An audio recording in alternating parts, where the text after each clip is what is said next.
Қарындас, сіздің 3 күн уақытыңыз қалған екен. Сізге дәл осылай айтса, не істер едіңіз? Аман қалудың амалын жасап тұра қашасыз ба, әлде анық-қанығын сұрап білуге тырысасыз ба? Дұрысы, сұрап алыңыз. Өйткені сіз ойлағандай қорқынышты болмауы мүмкін. Қарындас, көлігіңіздің салығын алдағы 3 күннің ішінде төлеу керек. 3 күн уақытыңыз бар. Мынау құжаттарыңыз. Иә, анау айтқандай қорқатын себеп жоқ. Тек алдағы 3 күн ішінде биылғы жылдың салығын төлеп, табысыңыз туралы есепті тапсырсаңыз болғаны. Мамандар салықтық есепті салықтық мораториймен шатастырмау керек екендігін ескертеді. 2023 жылға дейін мораторий болды салық төлеуден, бірақ салық төлеу сізді салықтық есеп тапсырудан босатпайды. Сол себепті сізге салықтық есепті тапсырып отыру керек уақытында. Егер сіз уақытында тапсырмасаңыз, салық органдары сіздерге хабарлама қояды. 30 күн жұмыс уақыты беріледі сізге хабарламаны орындауына. Егер де хабарлама орындамасаңыз, сіздің банктық счеттарыңыз жабылады. Және де сізге әкімшілік іс қозғалады. Қысқасы, 31 наурызға дейін корпорациялық табыс салығы, жеке табыс салығы, көлік салығы, жер салығы мен мүлік салығы бойынша декларация тапсыру керек. Ал егер жеке кәсіпкер ретінде тіркеліп, бірақ жұмыс істемесеңіз, оны жауып тастағаныңыз жөн. Ол көп уақыт алмайды.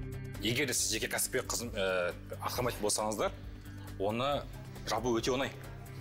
Көбі қорқады, жабу уақыт алмайды. Сіз аласызды, ЭЦП кілтіңіз болса, үйде электронды кіріңізге болады. Ноутбуктен арқылы кабинет кнопкасы кіресіздер, сонда электронды түрде салық есебін тапсырасыз. И сол күні салық өтінішін бересіз жабылуға. Ол өтініш электронна бәрі біздің салық органдарына келіп керек жоқ.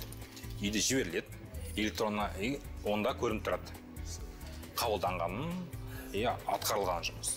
3 жұмыс күннен кейін сіздің ИП-ні жабылады. Наурыздың 31-іне дейін көлік салығын төлеуді ұмытпаңыз. Төлемді 1 сәуірден кешіктірсеңіз, қарыз үстіне өсімпұл қосылып, іс сот орындаушының қолына өтіп кетеді. Сәйкесінше түрлі шектеуге тап боласыз. Салығын уақытында төлемеген азаматтар бойынша хабарламалар жіберіледі.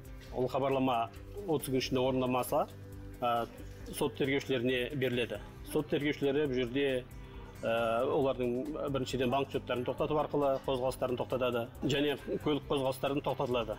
Жол полициясы арқылы тоқтатып, сергекпен бақылап, қай жерде бұл машиналар қозғалыста жүргенін бақылап, сол арқылы осы машиналарды, көлік құралдарын тоқтатып, оны уақытша тұрақтарға қойғызады. Көлік салығына қатысты тағы бір маңызды мәселе.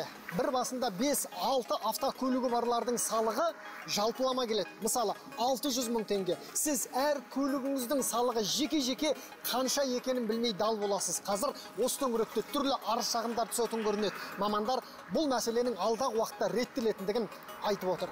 Барлық салық төлеушілерге хабарлама жіберіліп, ол хабарламада бірнеше көлігі бар азаматтарға толығымен бір сумамен ғана келеді. Сол себепте кішкене қиындықтар тудырып жатыр. Қандай автокөліктің сомасын анықтау үшін.